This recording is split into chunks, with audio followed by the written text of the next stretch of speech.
Hello. Welcome. Welcome.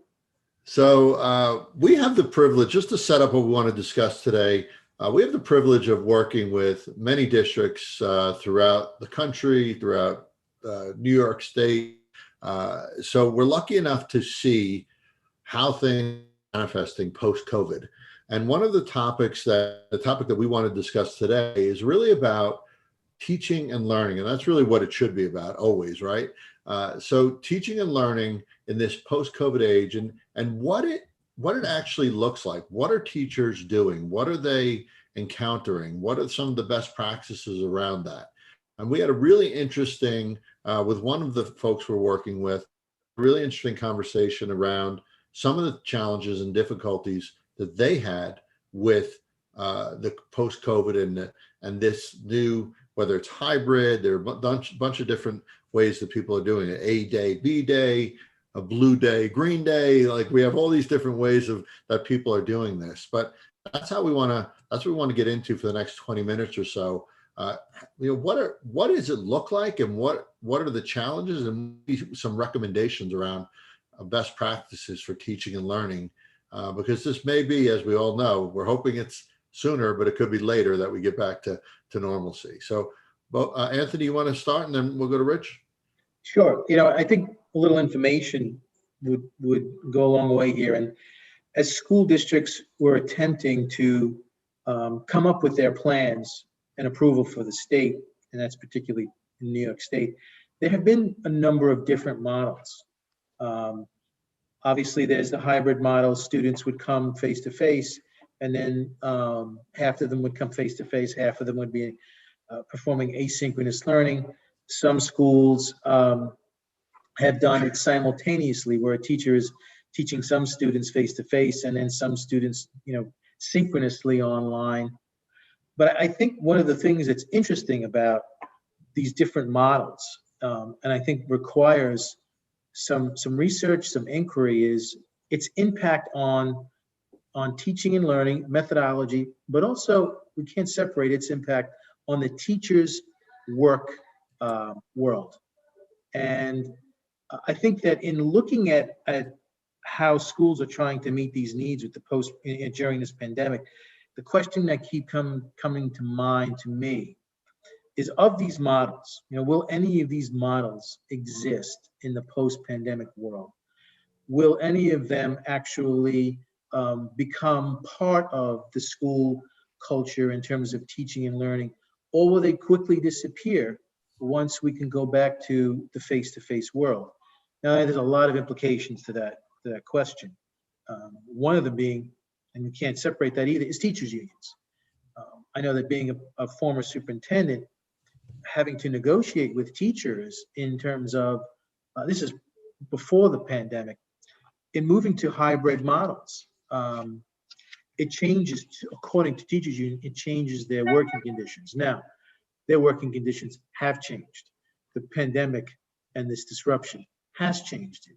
So maybe that will carry over in the post-pandemic world. I don't know, but it's certainly a question that needs to be asked. Rich? Well, we talk about the 3 Ps a lot, and with possible, probable, and preferable futures.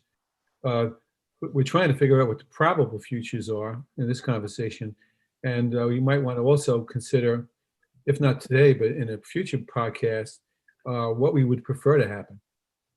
I think I heard suggested that we prefer that there be some sort of increased technology milieu. I can't find the right word, that we would like to see. We would prefer to have, once the pandemic has hopefully run its course, if it's got value towards teaching and learning, to come back to Anthony's point. And maybe the question is, how can we leverage to what lemonade we've gotten from these lemons over towards a newer future up the road? So what we've seen with as far as practices in the classroom, right? And I think we've heard and seen, like Anthony mentioned, a number of different models as far as how instruction is being delivered. One of the models that we recently heard about, it was that synchronous piece. And oddly enough, two themes emerge from no matter what model it is. It's does the technology work for the teachers and the students, and do they know how to use that technology? That was one thing that I think they're catching up on decently quickly.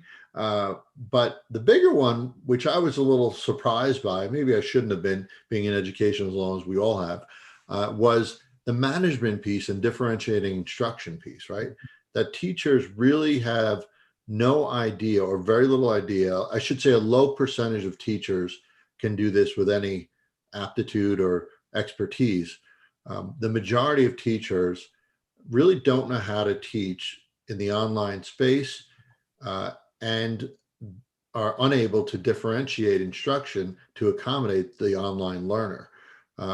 And a third piece is to do that in some cases synchronously, right? So how do we get through that for teachers? Is it just professional development? Is it working with the unions? Is it working with the administration and the leadership?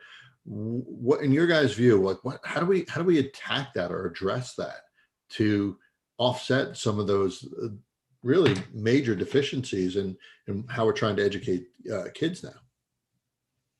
To a man with a hammer, every problem is a nail, and so you already announced the hammer, which would be effective PD. But effective PD presumes that everyone is on the same page in terms of wanting that kind of PD to personally master the skills and processes they need to be able to differentiate. And that might be that may have to come before the chicken comes, or the egg before the chicken kind of metaphor, in order for us to fashion a PD that's truly meets the need of differentiation. Forget even the word of technology for the moment. The issue of truly how to differentiate among students has been one. I don't know if we've ever solved that one, except to go homogeneous when we thought that would be the best way to meet the needs of certain segments of the population, whether it be special education or English language learners and so forth. That's when we've kind of divided it into a homogeneous approach, which I don't advocate, but it seems to be how we feel the easiest, maybe the most effective way to differentiate. And you throw in the T word, the technology premise. I think all of us would agree, would like to think that somehow that technology capacity would enable us to diagnose what the kids need and to slide towards whatever each child needs according to our needs. But I'm not so sure we've got that one, our arms around that one very well.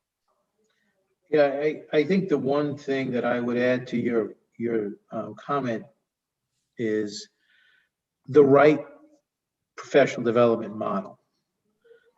Our profession does not always lend itself to the long-term, well-financed, sustained professional development that's necessary to make those kinds of shifts in teaching and learning. And I think that this pandemic has just exacerbated that, because with all the money that's been spent in technology, and this is clearly your area, Al, with all the money that's been spent in technology and technology professional development and integrating technology in the classroom, this pandemic comes on, and I don't think that teachers were any more ready for it or have benefited from all the money spent on technology. So, that being said, I think that, to look at what you were saying before, the future, let's, just imagine for a minute, there are financial benefits. Like you were asking before, how do we approach this? Well, you do have to approach the union, because it means, a definite change in their working conditions. But that aside, let's look at some of the financial problems that schools deal with. Overcrowding. There's just think about it.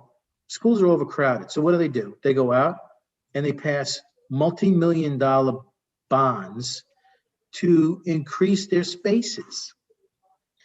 Now, imagine not having to do that when you can actually have a broad hybrid program that allows you to use the same space that you have now and still have effective and meaningful learning. and then take that money that you would have borrowed and put it into things like professional development, or put it into things like ensuring equitable access to what kids need, whether it's computers, whether it's Wi-Fi. Um, I don't want to say that there's so much positive coming out of this COVID, but I certainly think there's opportunity. And my hope is that those opportunities, like you were just saying before with professional development, differentiation, can continue in the post-COVID world. But, going back to Al's question, it's going to mean navigating a lot of different things, including unions and including state departments of education and standardized testing. This is a dynamic issue, and all those pieces need to be accounted for if we can improve and change teaching and learning in the post-COVID world. I think it's just an exciting time to be a part of this profession. I want to say that was a good thing, but the COVID has brought some interesting concepts and questions. And I love what you said, and I hadn't thought about this before. If we can get it right, and I want to get to some possible solutions to that as far as sustainable PD, making this so that it's a model that is effective long-term, what that entails, which I think you started to outline. But what I really loved, one of the things I loved that you said was, I think we should have been in the distance learning online space before this, right? We were not. Yeah. We were not. This forced us to use educational technology more deeply. This forced us to look at an online model. I know in my own children's district out in Colorado, they do it separately. They do a distance education school, so to speak, within a school, and then they do A day, B day for those who want to go face to face. That model does. Now they're hiring new teachers for the distance education piece, but that model is pretty sustainable in a couple of ways because number one, like you said, Anthony, there's out here, it's growing exponentially. We have crowding, you have kids in trailers.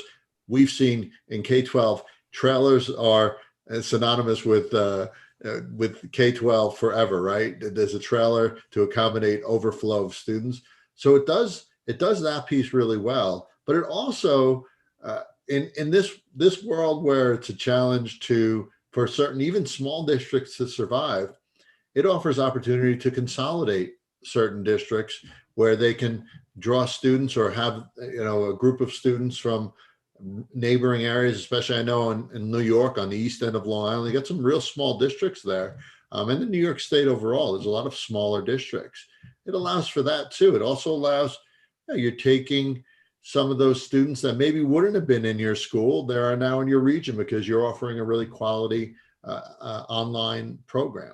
So Yeah. I think it does a lot of really nice things, or could do a lot of really nice things if we get the model right, and if instruction is on par for face-to-face and for online, and there's equity in that instruction and that the practices around that.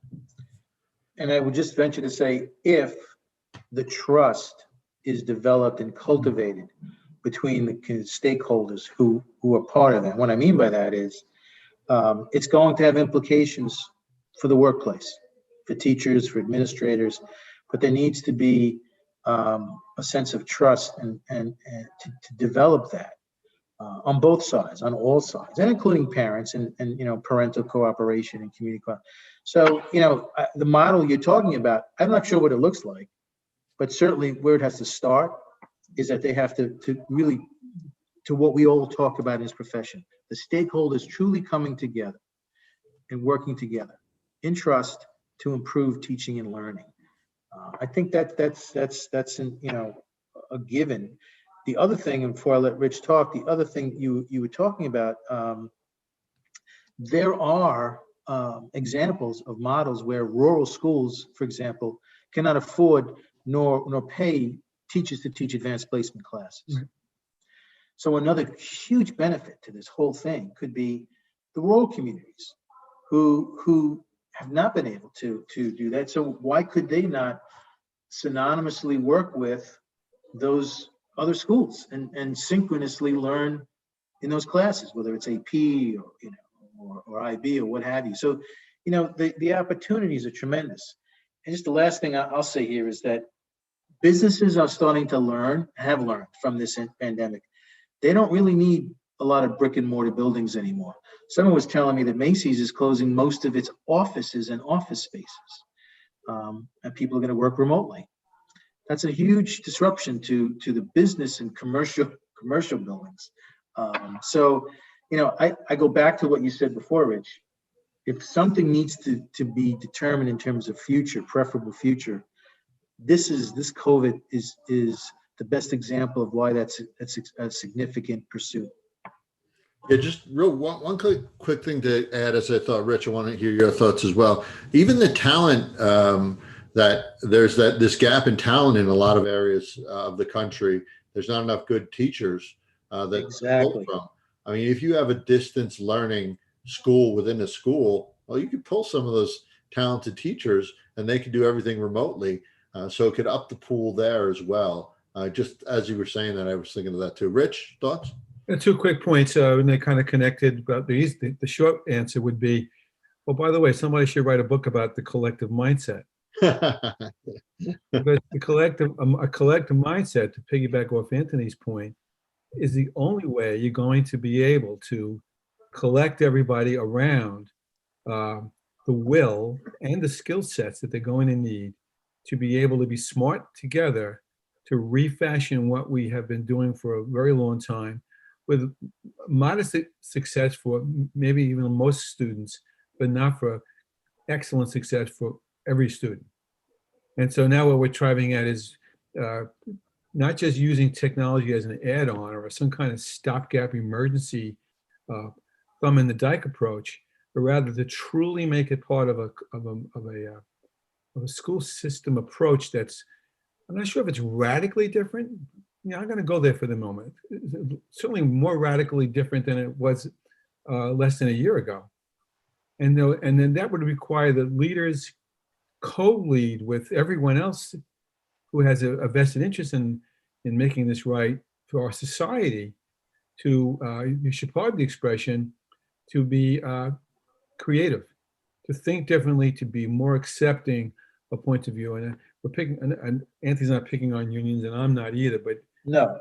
sometimes you're not doing. I'm not suggesting that you are. Yeah, no, we aren't. I concerned about their work. Their work. Yeah, no, they have that's why they're unions. But however, we'll have to revisit how we collect around what we really need to have happen. And So- that's about a worth sense of recognizing that we're pressed to a place where we didn't expect to be, and we're here now and we'll be here for after the COVID crisis as well. And that preferred future is going to require a new canvas to paint on. Yeah. So what I'm hearing, and I want to wrap up soon, but I'm hearing, all of you know the late great Dr. Joe Rella, and he used to talk about having a flat level conversation. Everybody has a seat at the table. Everybody could talk, and what that did is it instilled trust. Right? Anybody can go to him. Anybody could talk to anything they wanted to. So I think one of the pillars of this working is that flat level conversation, which inspires trust, which also inspires that creativity, right? It shows that support that we're talking about, Anthony, right? We need to have that support from all levels, supportive initiatives. But with that, the other big piece, and to be able to work with all stakeholders, right? But the other big piece I'm hearing is professional development, not just for the sake of PD, but professional development that has longevity and sustainability, meaning that at the beginning of this right now, we all had, excuse my dog barking for a second here, but we all had this really influx of a lot of PD going on. And now it's gone away, right? We had tons and tons of PD and now it's gone away. So I think in order for this to succeed, we have to have that PD, and I'm going to let you guys talk because my dogs are going crazy here, but we have to have that PD, but it has to be sustainable. And grounded to a vision that we haven't necessarily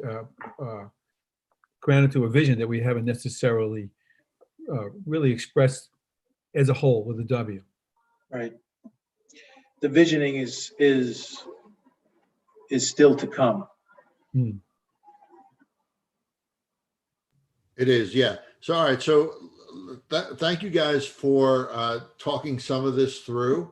I think this is to find a solution to this immediately is always a challenge because there are so many different variables, and that goes for change in education overall, right? And this has created different variables, but I think some of the same parameters that we were always used to. Rich, you mentioned differentiating instruction. Have we ever really done that well? Have we ever really given the teachers the tools to adjust and manage their classroom with so many different things coming at them on a sustainable basis? I don't know that we have. And I think COVID has forced the hand of leaders and educators to make sure that they get this right, because students cannot be left out on a ledge, whether it's in the online space or this hybrid model. They can't be left out on a ledge. And I think it's up to us talking it through as educational leaders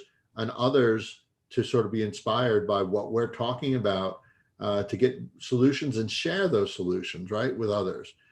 So if anybody wants to come on here, the Ed Fix, please come on and discuss it with us. And we're always having guests and love to have guests, but please chime in and chat and go ahead and let us know your thoughts. And if you want to come on as a guest, a parent, a teacher, an educational leader, all perspective is good perspective. So we'd appreciate that. Any closing thoughts, Rich, Anthony? No, actually, I was going to ask for people to offer their points of view, and you already did. So that's great. Good. Anthony? I just think there is so much more to this conversation that I would like to see other people coming on and giving us their thoughts and their views, particularly those in practice right now. Yes. And it's like. Excellent. All right. Thank you as always. It's wonderful being on with you guys.